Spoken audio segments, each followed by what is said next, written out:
আমরা কোরবানিটা দিব কার উদ্দেশ্যে, কার জন্য? রব্বুল আলামিন বলেন, কুল ইন্নাস সালাতি ওয়া নুসুকি ওয়া মাহইয়ায়া ওয়া মামাতি লিল্লাহি রাব্বিল আলামিন।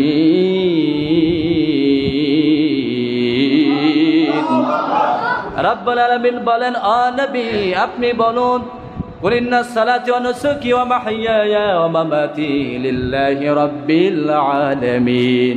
ও নবী আপনি বলুন, আমার নামাজ, আমার সালাত, ওয়া নুসুকি আমার কুরবানি, আমার জীবন, আমার মরণ সবকিছু হবে একজনের জন্য। চিল্লায় বলতে হবে তিনি কে? তার মানে নামাজ আগে, তারপরে কি করতে হবে? কোরবানি আগে, নামাজ তারপর। এজন্য আল্লাহ রাব্বুল আলামিন সূরা কাউসারের ভিতরে বললেন, ফাসাল্লি লিরাব্বিকা ওয়ানহার।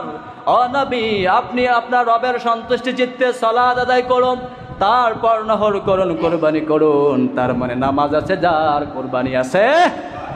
নামাজ নাই যার, কোরবানি নাই। আল্লাহর হাবিব সাল্লাল্লাহু আলাইহি ওয়াসাল্লাম কত সুন্দর বিধান দিয়েছেন কোরবানির বিষয়ে। আল্লাহ তাআলা কত সুন্দর বিধান দিয়েছেন, ফাসাল্লি লিরাব্বিকা ওয়ানহার। আগে নামাজ আদায় করুন, তারপরে কোরবানি দিন। তার মানে নামাজ আছে যার, কোরবানি আছে তার। নামাজ নাই যার, কোরবানি নাই। এখন এই হাদিস, এই কোরআন আয়াত থেকে, আল্লাহ তাআলার বিধান থেকে আমরা জানতে পারতেছি নামাজ আছে যার, কোরবানি আছে।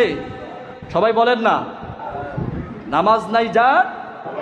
এখন তার মানে এই আয়াত থেকে আমরা বুঝতে পারতেছি, আপনি যদি সালাত আদায় করেন তাহলে কোরবানি দেন, আপনি নামাজ যদি আদায় না করেন তাহলে কোরবানি দিবেন না, কারণ আপনার এই কোরবানি আল্লাহ দরবারে গ্রান্টেড হবে।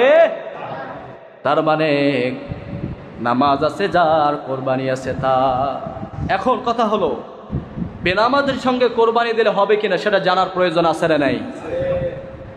সম্মানিত হাজিরিন, আপনি যদি নামাজ আদায় না করেন তাহলে আপনার এই কোরবানি দিয়ে আল্লাহর সন্তুষ্টি অর্জিত হবে না। আপনি যদি সালাত আদায় না করেন তাহলে আপনার কোরবানি আল্লাহর দরবারে কবুল হবে না। এটা মানুষ দেখানো এবং গোশত খাওয়া হবে। কথা বলে ঠিক কিনা? আপনাদেরকে অনুরোধ করি বলি, যারা এখনো নিয়াত করেছেন কোরবানি দেওয়ার জন্য কিন্তু সালাতটা আদায় করতেছেন না, আমি অনুরোধ করে বলি সালাতটা শুরু করে দেন। ইনশাআল্লাহ আপনার কোরবানি নিশ্চয়ই আল্লাহ তা কবুল করবেন ইনশাআল্লাহ।